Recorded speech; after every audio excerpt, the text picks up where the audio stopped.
Good morning, everybody, and this is your Euro USD setups for today. So pretty much sideways, nothing really going on this week, to be honest. If you can put your levels in, it's just there is no direction. And when you look at pretty much all the dollar pairs, they're pretty much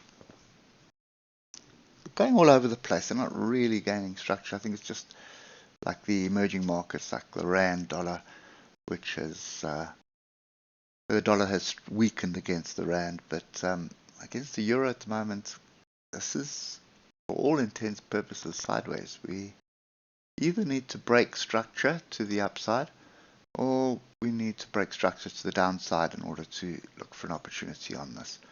So you can see from a 3-hour perspective, last week was chaotic. This week has been just as chaotic. Big up, big down so far. No real structure to talk about that we're looking to buy off or sell off. As we could argue, tweeze a top there, second guess a top and move down, but price is also just moving above and below the moving averages right now, and that's always an indication of confusion. So I'm not interested in getting in on this pair just yet. I think we've got some work to do. It's very difficult when you see decent move up on the Tuesday and then immediately a sell-off on the Wednesday. So what's going to happen today? Decent move up, and then today and then Friday another sell-off. So there's no real structure we're bouncing off. We're just messing around at the moment as far as I'm concerned.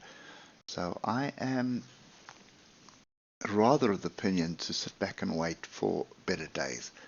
So we will continue to sit back and wait for decent structure. I'm not going to try to get stuck into this volatility on the Euro USD pairs at the moment. Anyway, hope it helps you, and we'll catch up with you tomorrow morning. Cheers for now.